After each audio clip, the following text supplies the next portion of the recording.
Raquel Teruel, Inma y María Luisa. Lola. Ay, perdona, pues Lola. Iba a venir Luisa, pero no ha podido. Bueno, pues si os parece, ya comenzamos. Bueno, en primer lugar, queríamos agradecer a la organización pues habernos invitado. Para nosotras también es un reto venir. Y en particular a Joan Cascán, que con su entusiasmo contagioso, pues, en fin, aquí estamos. Nos hemos repartido la ponencia entre las tres. Empezaré yo, cómo se gestó el proyecto de Mujeres Grandes. Continuará Raquel con los contenidos y la finalidad de nuestros seminarios. Y finalmente Lola Serés, que dará una mirada feminista desde diferentes realidades. Bueno, como veréis, nuestra actividad no tiene que ver con el minifundio, a no ser que ampliemos el concepto y pongamos el foco en pequeños grupos multidisciplinares que con sus diferentes formas de hacer intentan ir modificando el sistema hegemónico actualmente instalado en el neoliberalismo y el patriarcado. Empiezo en 1993 contando una historia. En un local de la Asociación de Vecinos de los Poblados Marítimos, los miércoles nos reuníamos un grupo de mujeres diversas. Éramos amas de casa, trabajadoras o profesionales, venidas de la lucha contra la dictadura, con la intención de contribuir al cambio político y social. Aprovechábamos el local y los miércoles porque ese día y a esa hora los hombres estaban muy entretenidos con el fútbol. Las mujeres dejaban preparadas las cenas para la familia y ellas salían de casa con un bocadillo a reunirse con otras mujeres. Empezamos por leer a Virginia Woolf, a Gioconda Belli, a Simone de Beauvoir, pero nuestro afán por seguir leyendo y seguir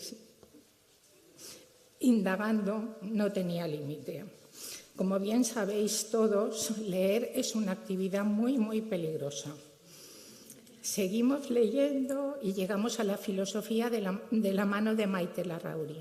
Mujeres de barrio de otras partes de la ciudad y de pueblos cercanos acudíamos a las sesiones nocturnas con que Maite, con un lenguaje llano y asequible, nos acercaba a la filosofía. Hablábamos de Sócrates y de las escuelas socráticas. Recuerdo una noche en que Maite vino con unas fotocopias de las 2 primeras páginas de qué es la Ilustración de Kant. Las mujeres se interesaron por el discurso de libertad y responsabilidad que plantea Kant. Debatíamos cómo aplicarlo a nuestras vidas. Fue una sesión apasionante. Maite también nos dio unos cursos sobre la tragedia griega. Leíamos a Medea y a Antígona. Y ahí se produjo una catarsis. Las mujeres de la Asociación de Vecinos decidió por unanimidad tomar el nombre de Antígona. Sófocles supo poner en el personaje femenino de Antígona el conflicto ético por la oposición entre lo moral y lo políticamente correcto, como símbolo de lucha y determinación. Los miércoles por la noche, entre bocatas, aceitunas y papas, representaba un espacio de emancipación y libertad. Salir de casa e interpelarnos. Era un espacio de reflexión y escucha. Mujeres maltratadas que se atrevían a hablar, madres de toxicómanos, encontraban un lugar de cobijo, de empatía y de sororidad. Madres e hijas que en un mismo lugar compartían y debatían sobre cómo contribuir al cambio. Después de 4 años, una parte de Antígona propuso trasladar los encuentros a la Fundación Bancaja, que se ofreció a colaborar y prestarnos un aula. Pensamos que este proyecto de escuela de formación permanente debía pasar a un lugar emblemático. Era una oportunidad para que las mujeres de los poblados marítimos salieran del barrio y tomaran, junto con otras muchas, el centro de la ciudad, ahora ya en horario vespertino. Fue todo un éxito, la verdad. Estábamos leyendo Mujeres de ojos grandes de Ángeles Mastretta, un libro de 35 relatos cortos de mujeres de principios del siglo XX. En todos ellos había un denominador común. Eran unas mujeres feministas sin saberlo. Muchas de nosotras vimos en uno u otro relato la imagen de nuestras madres. Madres que actuaban como feministas sin necesidad de autodefinirse como tales. Perdona. Allí, entre líneas, encontré la figura de mi madre.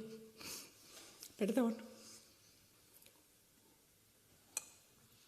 Mujer que estudió bajo el paraguas de la Institución Libre de Enseñanza. El golpe de Estado la pilló haciendo las prácticas en una escuela infantil. Por circunstancias no volvió a incorporarse a la enseñanza, pero su espíritu libre, luchador, valiente y comprometido no la abandonó nunca. Perdona.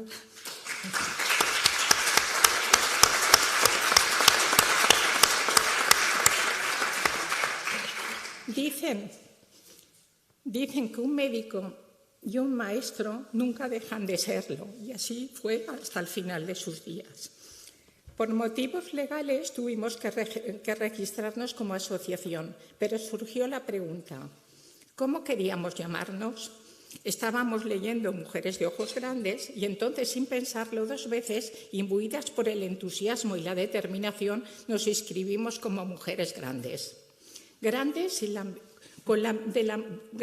la ambición de aprender, grandes en abrir nuestra mirada a los problemas y a las oportunidades de nuestro tiempo, grandes en construir espacios de convivencia y paz. Fue en la Fundación Bancaja donde iniciamos nuestro ciclo de filosofía para profanos, impartido cada 15 días por Maite Larrauri. Nos embarcamos en el conocimiento de Platón, Spinoza, Foucault, Deleuze, Nietzsche. Y en el 97 nos fuimos a Roma, otra aventura más. 50 mujeres alojadas en un convento de monjas con riguroso horario nocturno, las puertas del convento se cerraban. Pero nosotras seguíamos hablando y cantando. Las monjas no tuvieron más remedio que unirse a nuestro jolgorio. Nos prepararon una audiencia con un alto cargo del Vaticano y nosotras, respetuosamente, declinamos la invitación. Nada menos teníamos una entrevista con la ministra de Igualdad. Podéis imaginaros las caras de asombro que pusieron aquellas benditas mujeres. No obstante, después de la austera cena, no dudaron en volver a unirse con nuestras risas, nuestros bailes. Fue una experiencia inolvidable. Fue un tiempo de ilusión inigualable, de proyectos y de alegría indescriptible. Bancaja nos comunicó que por motivos estructurales no podía mantener la cesión del aula y tuvimos que buscar un nuevo local. Nos dirigimos al Colegio Mayor Rector Peset, dependiente de la universidad, que nos acogió con los brazos abiertos. Años más tarde, en un impulso de conquista, decidimos ir al Ateneo Mercantil, bueno, ya sabéis, en la plaza del Ayuntamiento. Queríamos llegar al corazón de la ciudad, así que nos dimos de alta como unas 100 mujeres, como socias. El presidente, asustado, exclamó: «Señoras, esto es un desembarco en toda regla». Y efectivamente lo era. Queríamos hacer nuestra pequeña revolución en una institución conservadora, abrir puertas y ventanas y que entraran aires renovadores. Y nos presentamos a las elecciones. Perdimos por goleada, llevadas por nuestra idea, ilusiones y entusiasmo, medimos mal las fuerzas. A partir de entonces todo fueron inconvenientes para conseguir fechas, para las aulas. Comprendimos que si queríamos seguir con nuestro proyecto debíamos salir de allí. Regresamos, como el hijo pródigo, al Colegio Mayor Rector Peset. Es como nuestra segunda casa. Después de 25 años, 26 ya, ahí seguimos. Cada jueves, como en la película de Berlanga, a las 7 de la tarde se produce el milagro. En 2013 publicamos un libro, El viaje por el conocimiento, para dejar testimonio de 15 años de un proyecto de mujeres, cuyo objetivo es empoderar a las mujeres a través del estudio, crear pensamiento crítico, un espacio de reflexión como condición necesaria para mejorar nuestras vidas y la sociedad de la que formamos parte. De esta forma, enlazamos nuestro proyecto de escuela permanente con la idea del minifundio. Nuestra intención no es crecer sin límites, sino sembrar buenas semillas porque estamos convencidas de que solo así otro mundo será posible. Bueno, resumir lo que ha sido la trayectoria de 26 años de funcionamiento es complejo y más en 10 minutos. Pero lo voy a intentar y además explicar un poco por qué estamos aquí. Bueno, voy a empezar con una frase que dijo Antonio Gramsci que decía: instrúyase porque necesitamos toda nuestra inteligencia, conmuévase porque necesitamos todo nuestro entusiasmo, organícense porque necesitamos toda nuestra fuerza. Bueno, en el 2015 nos visita por primera vez Joan Romero, el profesor Joan Romero, que además ha colaborado ahora también en este congreso. Y cuando nos conoce dice que nosotras habíamos llegado y estábamos cubriendo un espacio que faltaba por llenar en Valencia. Y creemos que tenía razón. Es verdad que una experiencia así no la había y creemos que tampoco la sigue habiendo, pero bueno. Como ha dicho Inma, somos un colectivo muy heterogéneo, formado por mujeres que vienen desde diferentes espacios, tanto educativos, económicos, culturales, de todo. Pero nos une algo en común, que es que tenemos una enorme curiosidad por conocer todo lo que nos rodea y dar respuestas a todas nuestras preguntas. Al principio estos seminarios eran para enriquecimiento personal, es verdad. O sea, íbamos, aprendíamos de una manera diferente y era esa nuestra gran satisfacción. Pero poco a poco nos dimos cuenta que todo lo que estábamos aprendiendo iba calando, como esa gotita del riego por goteo, ¿no? Que va calando, va calando. Va calando de tal manera que nos cambia la vida, nos hace que miremos al mundo de otra manera, que tengamos que nuestros comportamientos empiezan a cambiar, ¿vale? Y eso ha sido la gran conquista de Mujeres Grandes, aparte de todo el conjunto que es también estar ligadas a mujeres afectivamente también, que se ha creado a lo largo de tanto tiempo, se han creado unos lazos increíbles. Kant decía en la famosa frase sapere aude, atrévete a saber, lo que nos decía era que se necesita valentía, porque no siempre el conocimiento es algo cómodo, a veces puede asustar. En Mujeres Grandes pensamos que ser íntegras las 24 horas del día es muy complejo, muy complejo. Además, decimos que tenemos una conciencia intermitente, quiere decir que unas veces podemos ser muy coherentes con nuestra manera de pensar y eso, pero hay momentos en que no, y no pasa nada, porque si no te crea un estado de ansiedad inmenso. Entonces vamos poquito a poco en ese camino. Estos seminarios nos dan las herramientas suficientes para activarnos a nosotras mismas e impulsar el cambio en las demás personas. El deseo de estar informadas por medios de canales que no son los convencionales nos hizo ir nosotras a buscar las fuentes de información. ¿Qué queríamos? ¿Qué anhelos teníamos? Y buscábamos. Empezamos a organizar los seminarios contactando con gente de muy diferentes mundos, porque venían del mundo académico. Hemos tenido seminarios, es que si entráis en la web lo veréis, ¿no? Porque son muchísimos. 9 seminarios por cada uno que hacemos, por 3 que son al año, pues imaginaros. Y entonces lo que con estas personas que venían de diferentes mundos disciplinares, ya sea de la filosofía, como ha dicho Inma, la economía, la historia, el urbanismo, la ecología, el feminismo, la literatura, el derecho, pensamiento, bueno, un montón. Y aparte también, que también ha sido tremendamente enriquecedor, es contar con los testimonios de personas que venían desde realidades humanas muy distintas a las nuestras, lo cual nos demostraba nuestra condición de privilegiadas, pero a la vez oíamos de primera mano sus vidas, sus realidades, de los países donde venían que estaban tan lejanos de nosotras. Así fue el seminario, por ejemplo, de África o de América Latina. Hemos contactado con mujeres kurdas, con mujeres saharauis, con mujeres palestinas, que nos han contado sus propias realidades y nos han hecho posicionarnos. Y además desarrollar también un espíritu crítico. no exento de contradicciones por nuestras verdades que asumimos, no como ciertas. Pensar que venimos de un aprendizaje basado en la mayor parte de los contenidos en prejuicios. Entonces, en muchas ocasiones hemos tenido que desaprender lo que habíamos aprendido para podernos resituar. En el 2010 viene por primera vez Paco Álvarez, nuestro querido Paco, y empieza a hablarnos de términos que no habíamos oído nunca: de crecimiento, teoría del bien común, sostenibilidad.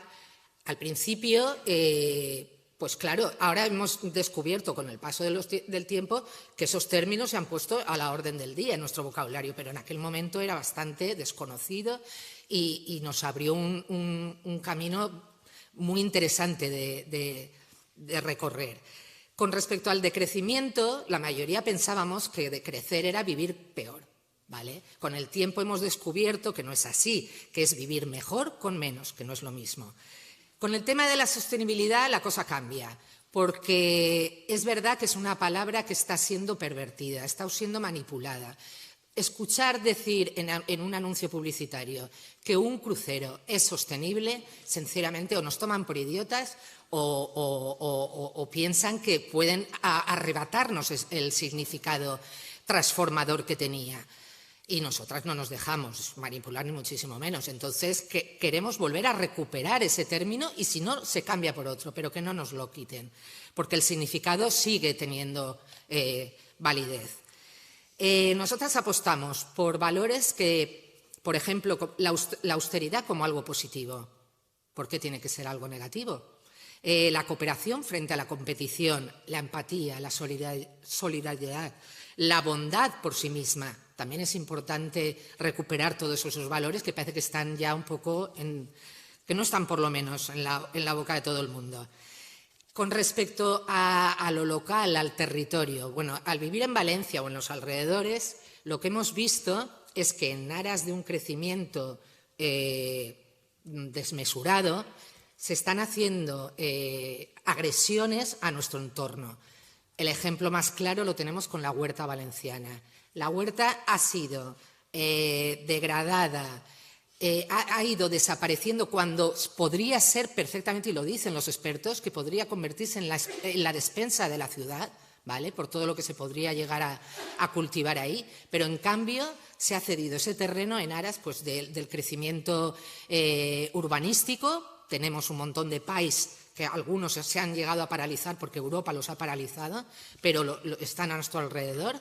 Y con la consiguiente pérdida, porque la gente se les ha expropiado, se les ha invitado a vender y se ha perdido. La Horta Sur está prácticamente perdida, la Horta Norte está ahora viéndose amenazada tanto por líneas férreas de alta velocidad como por la ampliación de una autovía que lo único que nos va a traer es pues eso, más contaminación y que va contra todo lo que se supone que debemos de ir, que es hacia un modelo respetuoso y sobre todo teniendo en cuenta que el cambio climático está aquí y que nos va a afectar. Entonces esa apuesta no la entendemos y por eso desde nuestras pequeñas parcelas peleamos para que eso se paralice.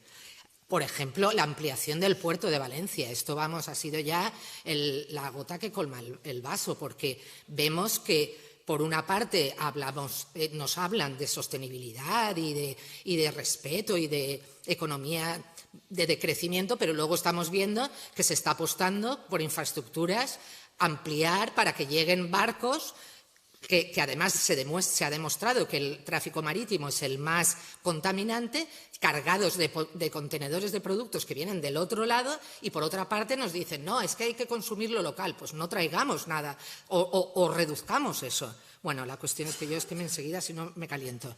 Vale, entonces, a ver, nosotras no somos un colectivo apartidista, o sea, somos un colectivo apartidista, pero no somos un colectivo apolítico. Tenemos nuestra manera de pensar, porque además pensamos que lo personal es político. En cuanto salimos a la calle estamos haciendo política. Entonces, por ahí van nuestros anhelos.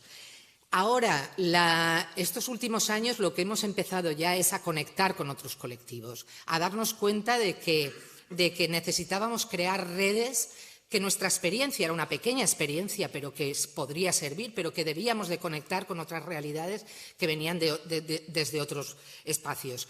Nosotras les llamamos crear rizoma, quiere decir que vamos extendiéndonos y de una manera u otra vamos interconectándonos unos a otros, porque pensamos que lo colectivo es importantísimo. Hemos de apostar por lo colectivo, debemos estar organizados, como decía Gramsci, y ahí estamos todavía. Tenemos una capacidad de resiliencia increíble. ¿Por qué? Pues porque en un momento como ha sido la pandemia, hemos visto, nos enfrentábamos a una tesitura. O dejábamos de hacer los seminarios y entonces esperábamos a que pasara la tormenta y no sabíamos por cuánto. Eso corríamos el riesgo de perder estas conexiones y que desapareciéramos. O dijimos, pues no, vamos a sumarnos a las nuevas tecnologías, aprendamos lo que haya que aprender. Y empezamos a hacer los seminarios online, virtuales.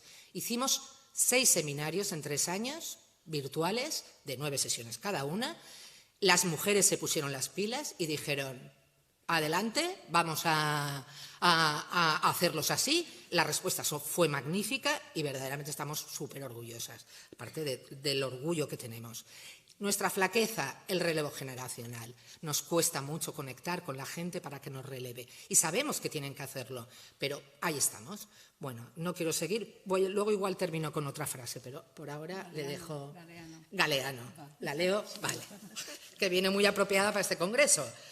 Dice, la civilización que confunde los relojes con el tiempo, al crecimiento con el desarrollo y a lo grandote con la grandeza, también confunde a la naturaleza con el paisaje, mientras el mundo, laberinto sin centro, se dedica a romper su propio cielo. Nuestro querido Galeano no podía estar más con nosotros. Muchas gracias.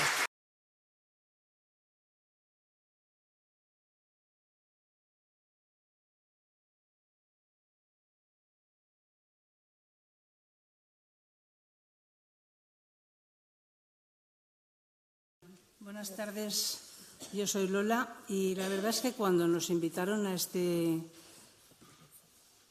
congreso yo pensaba, ¿y qué pegamos nosotras en un sitio así? Pero como somos voluntariosas y Joan es un encanto, no pudimos decirle que no. Nos grabó un vídeo, además, para explicárnoslo desde el campo. No 1, 2, con los tisores de podar al costado, ¿no? Total que dijimos, pues vamos a por ello, ¿no? Y aquí estamos. Todo ese prejuicio de a qué hemos venido nosotras, en la segunda mesa de esta mañana se me ha desmontado. Porque escuchando era Pepe, ¿no? Joan y Juan Olmo y Juan Torres y María José, me he dado cuenta de hasta qué punto conectaba el discurso de ellos tres con lo que yo ahora voy a contar, ¿no?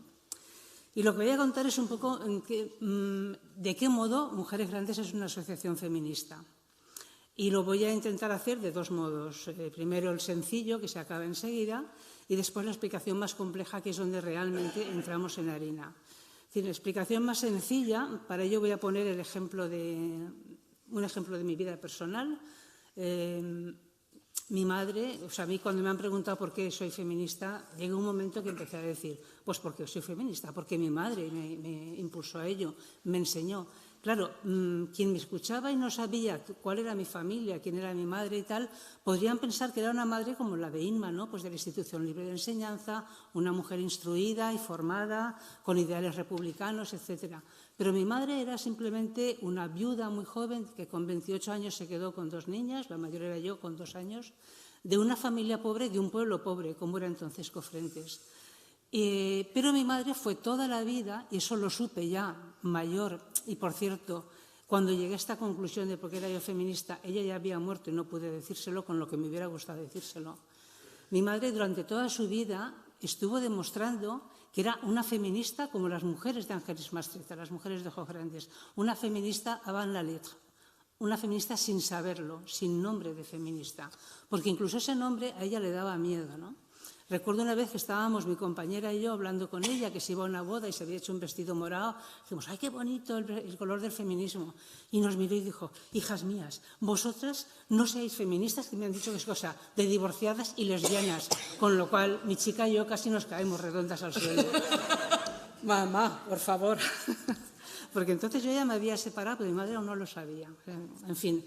Ese ejemplo de mi madre, yo con el tiempo tuve la iluminación de darme cuenta de que la persona que me había demostrado a mí que se puede ser feminista en la práctica, aunque se reniegue del término feminista, como era su caso, había sido mi madre.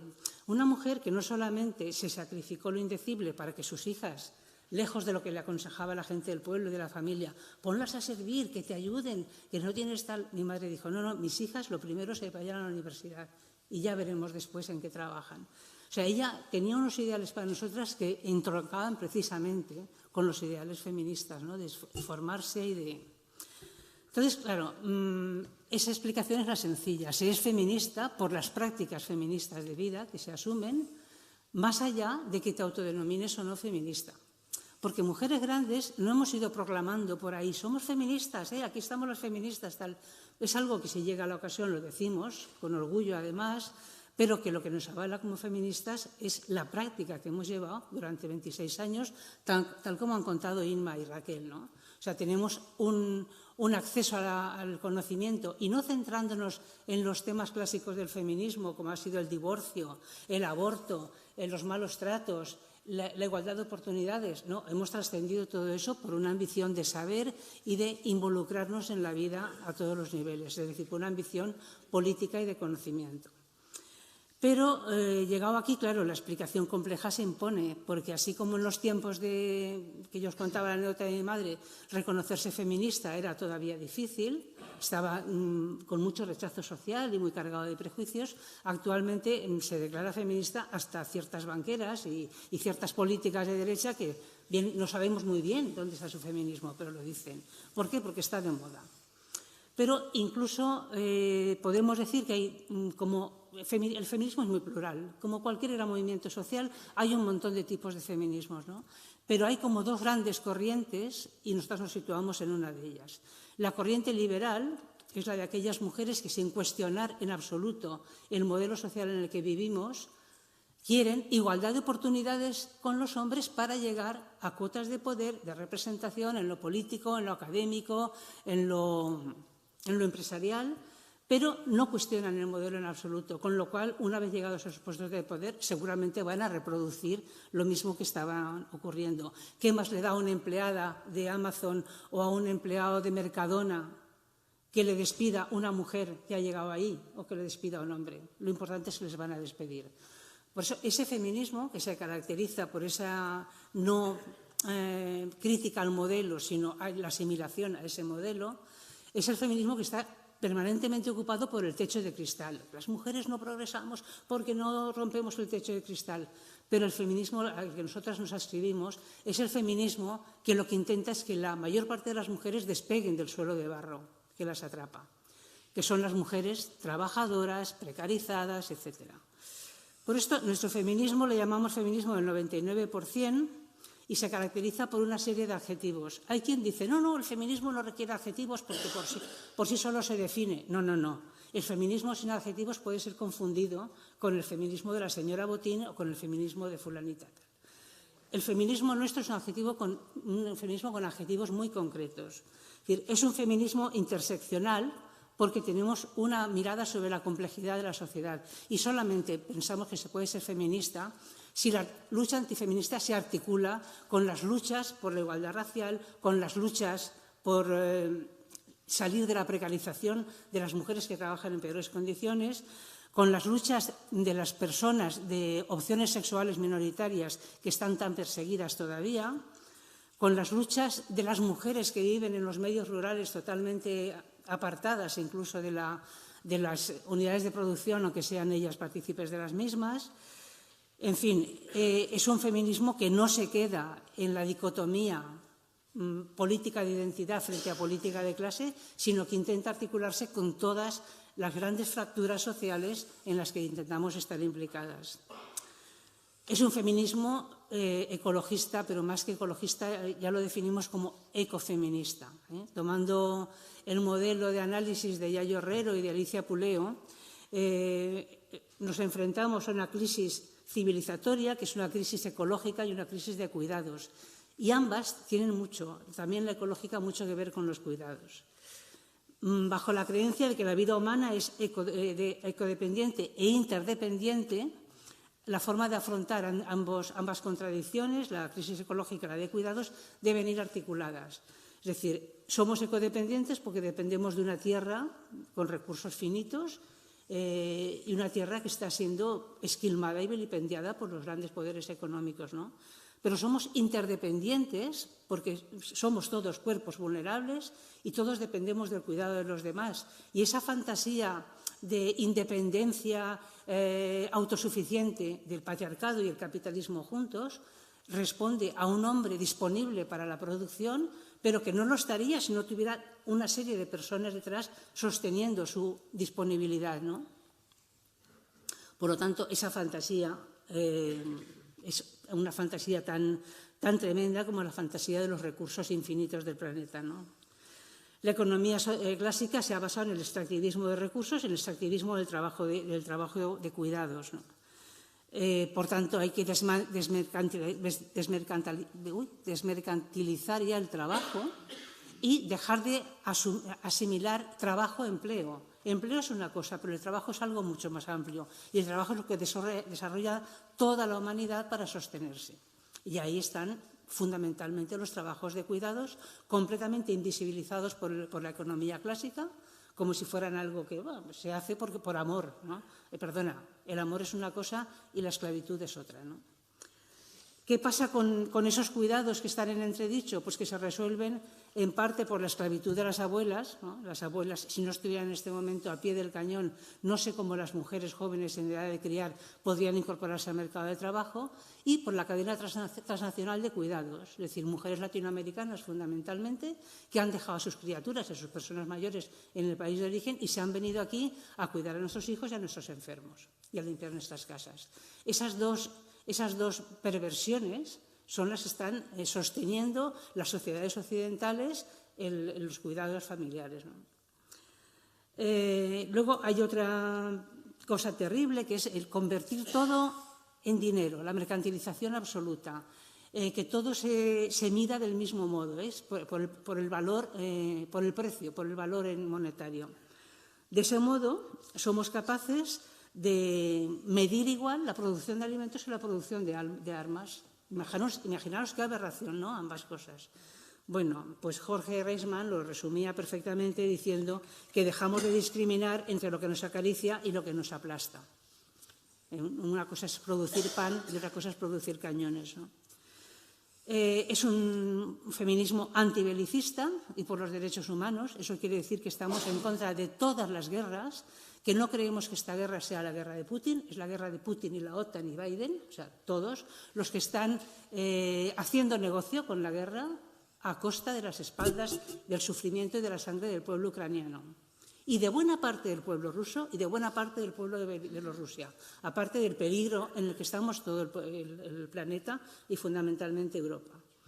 Pero no solamente estamos en contra de las guerras, estamos en contra de esas guerras larvadas que son las leyes de extranjería que han hecho que Europa esté blindada. A mí me hubiera gustado que Andrés Perelló hablara un poco también de esta característica de Europa, la Europa fortaleza, una Europa que se blinda frente a los pobres que llegan de todos esos países que han sido previamente expoliados por Europa.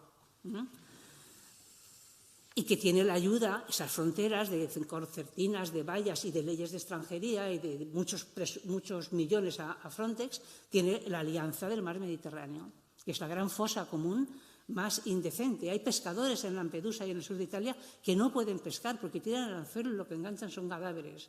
Y esto tenemos que saberlo y tenemos que saber que Europa también es eso, también es esa vergüenza. Es un feminismo, por tanto, internacionalista y todas estas características nos definen como un feminismo anticapitalista. Creemos que patriarcado y capitalismo son dos sistemas que se retroalimentan, que se apoyan mutuamente, que uno no puede pervivir sin el otro. Es decir, si en este momento dejara de existir el patriarcado y dejara de existir el trabajo gratuito de las mujeres, el capitalismo literalmente se hundiría, porque a ver quién hace todas esas tareas, ¿no? Por tanto, nuestro feminismo es un feminismo que es como un nuevo etos radicalmente transformador. Es decir, por eso, además, somos un espacio feminista inclusivo. No rechazamos la entrada de hombres, ni muchísimo menos. Si esta gran batalla nos concierne a todos y a todas, si cuantos más aliados tengamos entre los chicos, mejor para nosotras, porque además los beneficios también son no solamente para las mujeres, sino para las mujeres y los hombres. Y por fin es una apuesta humanista, liberadora, transformadora, emancipadora, de carácter universal, como no lo fueron ni la lucha esclavista, ni la lucha de clases del 19 y el 20, ni la lucha de la Comuna de París, ni la Revolución Francesa, porque dejaban fuera a la mitad de la población, que eran las mujeres. Por tanto, pensamos que estamos de enhorabuena. Estamos ante un gran proyecto de transformación de la humanidad que nos va a beneficiar a todas y a todos. Y para finalizar, solo quería, porque además entronca muy bien con este seminario y con nuestra apuesta ecofeminista, leeros un pequeñito relato, es muy breve, de Jorge Reisman, fue el que dijo, el que ha difundido más este proverbio que se atribuye a Galeano, pero también a Nelson Mandela, y que es un proverbio africano muy antiguo, que es que mucha gente pequeña haciendo cosas pequeñas puede transformar el mundo o puede alimentar el mundo, es la otra versión. Entonces, dice uno de los relatos de Gustavo Duc, en este libro, que os lo recomiendo porque es una maravilla, mucha gente pequeña. Una joya. Una joya. Este relatito se llama La maga. Y dice, le correspondió el tercer turno entre los ponentes de las jornadas. Puso la mano en el bolsillo izquierdo de su falda, que arrastraba por el suelo, y sacó una palabra que escribió en la pizarra, Vilge.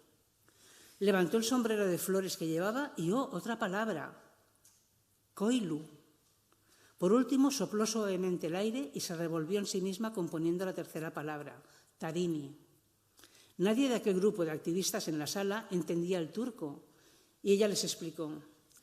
Escuché cómo les costaba a ustedes ponerse de acuerdo para definir el concepto de agroecología, pues es difícil en una palabra recoger cómo una agricultura es capaz de producir alimentos a la vez que es medio de vida del campesinado y parte del planeta.